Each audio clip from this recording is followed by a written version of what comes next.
nor is it without offense of the most severe kind in its divisive ramifications, particularly as numerous people have insisted that I be included in the annual uh, American Monetary Institute conferences to represent a fact of singular solution.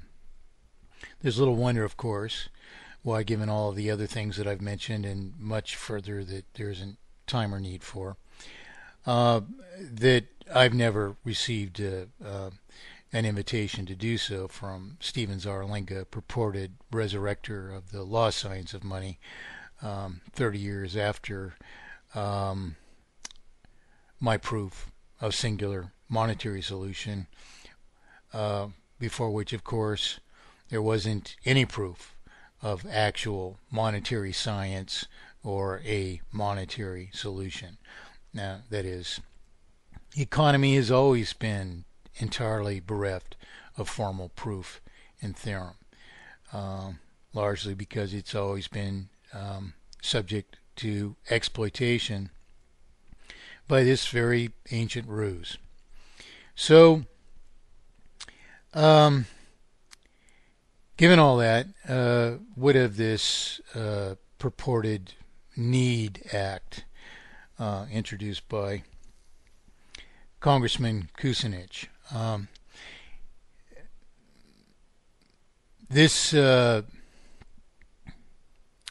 introduction of this bill is announced on the American Monetary Institute site. Kucinich proposes landmark reform of monetary policy.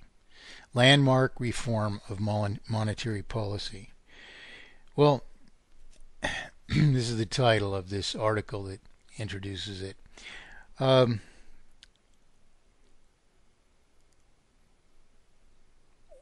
What makes this a landmark reform? If we were ourselves to answer, I mean, here, I'm only got so far as the title here, and I don't mean to, suggest that I'm obsessively critical. But the fact of the matter is, somebody has to see the light here. Somebody has to point the way. Somebody has to say, well, this is preposterous. First of all, this is just authored by a plagiarist, who's imitating a proof of singular solution as close as he dares, evidently, and only, always, by compromising an original proof of singular solution. So where is this beginning and where is it headed? Everything that's going to be wrong with whatever we're doing can only be rectified by morphing this preposterous imitation into the original fact of solution of one and one only solution, which it merely loosely imitates. Landmark reform. For us to understand that this indeed might be landmark reform, it has to be at least as good as any other proposition out there. Otherwise, it's a compromisation of landmark reform. You see? So this isn't even, registering well with my my mere regular common sense that I'm going to apply to this, because, I'm not going to be someone's fool.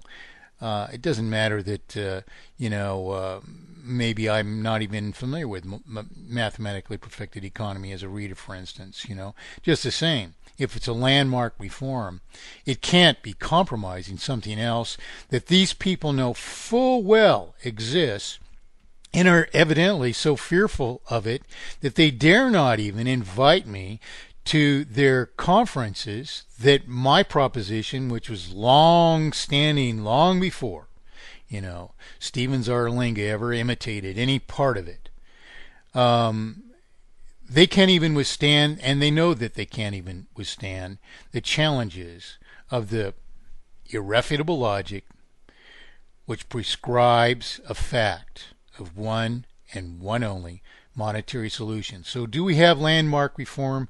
No, this is a lie. Given that they know of this prior proposition of mathematically perfected economy, and that they have never produced an invalidation of our simple proofs of one and one only solution to inflation, deflation, and maldisposition, of one and one only solution to inherent, irreversible, and therefore terminal multiplication of artificial indebtedness by interest, and therefore of one and one only solution to systemic manipulation of the cost or value of money or property, which solution is the integral combination of our first and third solutions. Simple as that.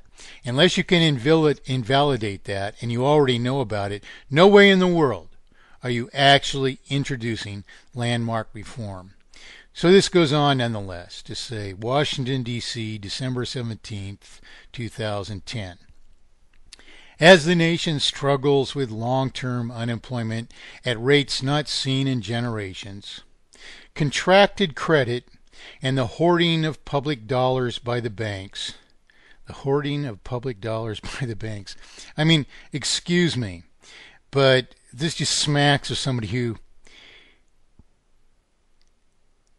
And it's a funny thing about plagiarists, because they dare to imitate someone always, in the case of mathematically perfected economy, not understanding how concrete this is, because they are not of the mindset and disposition which produces conclusive mathematic proofs. They think that they can just adulterate it somehow and it's still just as good, and they go into competition with it immediately. And this just happens so constantly. It's phenomenal, to our great discredit. But we should always see through these things, because it's so transparent. It's hoarding of public dollars by the banks. Hoarding? Are you kidding me? Is that the cause of our problems? Banks are actually just hoarding our money? No, they can't afford to loan it to us if they're peripheral banks, because they purportedly borrowed it from the central bank. And if they're going to loan it to us, which we need to borrow it just to maintain a vital circulation, but our creditworthiness is already exceeded because we are already suffering a terminal sum of artificial debt which exceeds our capacity to service the whole sum of debt. Obviously, they can't loan it to us because they are going to fail when we can't pay it to them, and they can't service it to the central banking system, which itself merely published the evidence of our own promissory obligations to each other, which these peripheral banks are merely pretending likewise to loan to us. It's our own mistaken idea that we believe we are actually borrowing money from banks, you see. But that's the problem. The problem isn't that the banks are hoarding public dollars. For crying out loud. This is preposterous. So we haven't finished the title, and we haven't got but a fraction of the way through the first sentence, and already this is just a disgusting proposition. Congressman Kucinich today introduced a dramatic new proposal. It's not dramatic, nor is it new. It's the same kind of thing that countless people on the internet are proposing, and there's nothing even distinguishing about it, as we'll soon see. A dramatic new proposal, and I will add, without any qualification whatsoever, to establish fiscal integrity. Well, if you can establish fiscal integrity, you would have to prove how for us to understand that that's a fact. And this is going to fall far short of it. Reassert congressional sovereignty and regain control of monetary policy from private banks. Well, none of this is truly accomplished by this bill. And I'm going to read that sentence straight through without any interruption so that we get the flavor of it just as it's presented in this article, which is very short. The article's really 2 paragraphs. and we've only read the first sentence of the first paragraph. Washington, D.C., December 17th, 2010. As the nation struggles with long-term unemployment rates at not seen in generations, contracted credit, and the hoarding of public dollars by the banks, Congressman Kucinich today introduced a dramatic new proposal to establish fiscal integrity, reassert congressional sovereignty, and regain control of monetary policy from private banks. Baloney.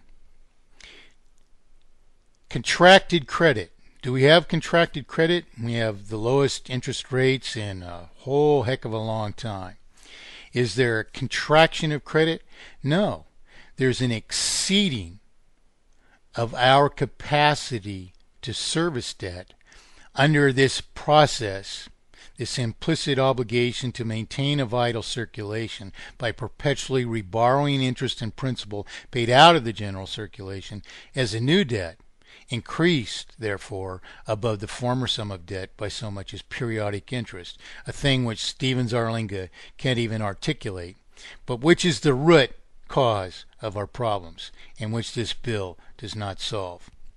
Even as it comes a certain distance toward mathematically perfected economy from Zarlinga's prior preposterous proposition that reduced interest rates would have saved us from the present consequences, which consequences have resulted even though interest rates have been decreased since below the ceiling that he proposed would have solved our problems. So this man who copies these ideas and pretends to understand that there is something wrong with the system, nonetheless doesn't understand exactly what that is. And so he's in a very hollow way, merely, alluding to things in a manner which is not accountable, which is not comprehensive, which does not lead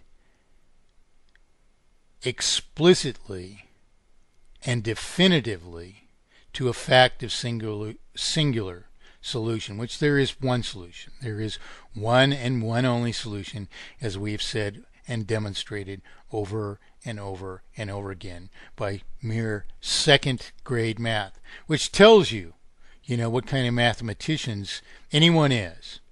All these people are, who are imitating, the cry that there's something wrong with the economy and pretending to solve it without even any math, much less accountable math, when the only math that solves it is mere second grade math, has already been done, the answers have already been demonstrated conclusively.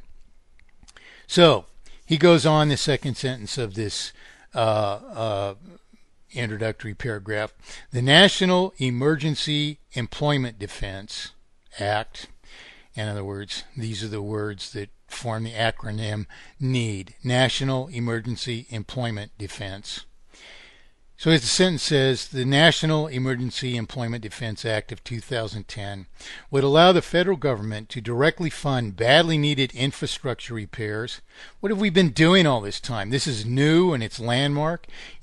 All across the country we're repairing highways that are in disrepair, that we haven't even kept on up on the regular maintenance of these because of this obfuscation of the currency has multiplied the costliness of all things to us beyond our means, you see. And now he's proposing it's a landmark reform to engage in what's already being engaged in. Come on, wake up. I mean, this is disgusting that anyone would even purport, to be proposing landmark reform, in these terms. This is just preposterous. This is garbage. Would allow the federal government to directly fund badly needed infrastructure repairs and fund education systems nationwide. The reason that we can't pay for our own education any longer is because this obfuscation of the currency.